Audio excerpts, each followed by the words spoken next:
Good day, everybody, and welcome to another edition of the Military and Foreign Affairs Network. I am your host, the voice of reason. Before I start today on our coverage of the ongoing war between Russia and Ukraine, I wanted to announce that one of my previous videos, Death of an Army, which discusses the recruiting challenges taking place inside the United States military, the culture war that is occurring inside of the United States, that video has been officially censored by YouTube. Yes, there is a way that content providers can verify if they have been targeted and censored by the YouTube thought police. And obviously that has occurred.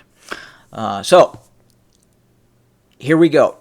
In the ongoing war between Russia and Ukraine, we can now firmly say that, as we reported yesterday, that the Russians have initiative in the northern part of the conflict. Remember the area north of Seversk that I have discussed previously in terms of the Russian military buildup running north of Seversk all the way just to the east of Kharkov. Russian forces have made breakthroughs in this area. Obviously, it is not being reported by mainstream media. It is also not being reported on most of the mapping systems to provide you with complete situational awareness on what is happening on the ground. We believe at this time Russian forces have in this area, again north of Seversk, a force composition of between 80 and 100,000 and 120,000 troops. Accompanying those troops are between 900 and 1,100 tanks, and hundreds of armored fighting vehicles and heavy artillery and multiple launch rocket systems are again massing in this area north of Seversk. And again, the Russians have made breakthroughs in some of these areas. I will switch over to the deep state map very briefly, where you can get an idea of the unit composition the Russians are massing in this area. Now, this map does show it. It does a better job at showing Ukrainian forces, but the deep state does a little bit better job of showing you the disposition of Russian forces. So we have multiple Russian divisions that have been massing in the area, again, north of Seversk, running all the way up to the Russian border proper, east of Kupiansk. It looks like the objective for Russian forces could be multi-pronged. It could be seizing control of Kupiansk. It could be seizing all terrain east of these reservoirs that you see here on the map. The Oskil Reservoir, I believe, is what it is called locally. So again, if we start from the north and we kind of work our way down south, we can look at Russian forces that are massing in this area. So the 69th Covering Brigade. We have the 25th Separate Guards Motorized Rifle Brigade, the 138th Separate Guards Motorized Rifle Brigade. We have Storm Z units, 2nd Motorized Rifle Division of the 1st Guards Tank Army. This is another element of the 1st Guards Tank Army, 26th Tank Regiment of the 47th Tank Division. 27th Separate Guards Motorized Rifle Brigade, 5th Reserve Force, 423rd Guards Motorized Rifle Regiment, 4th Guards Tank Division.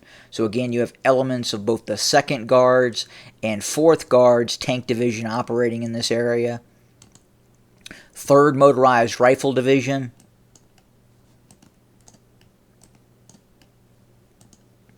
234th Airborne Assault Regiment. That's an element of a larger divisional size force. 30th Separate Motorized Rifle Brigade, 74th Separate Guards Motorized Rifle Brigade, the 55th Mountain Motorized Rifle Brigade, 35th Separate Guards Motorized Rifle Brigade, elements of the 98th Airborne Division, elements of the 76th Airborne Division of the VDV,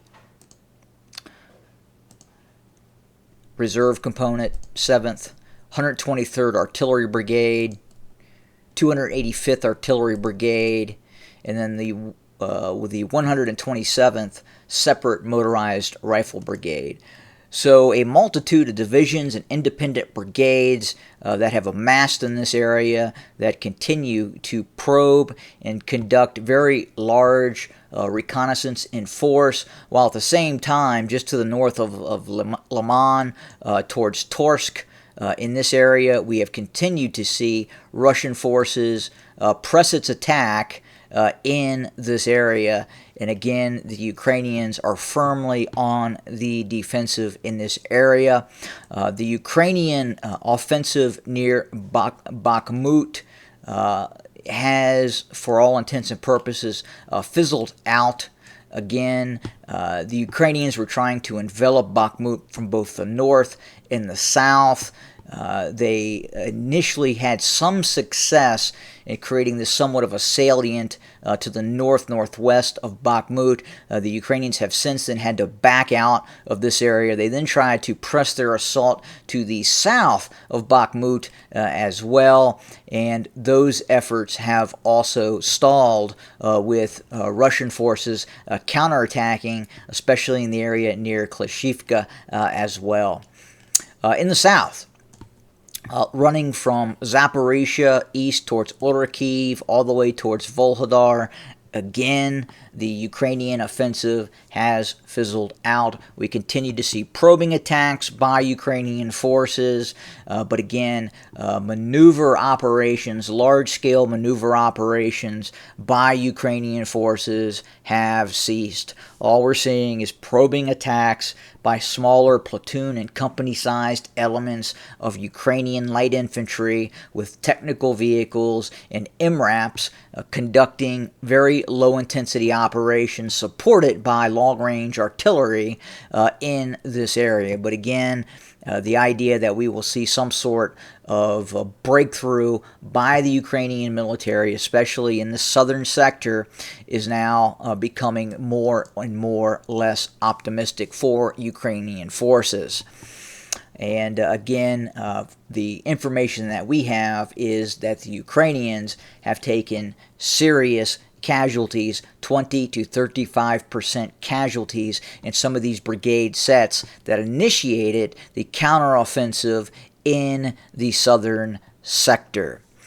So that's where we kind of stand for today. We will continue to cover and report and try to bring you what is really happening in this war between Russia and Ukraine.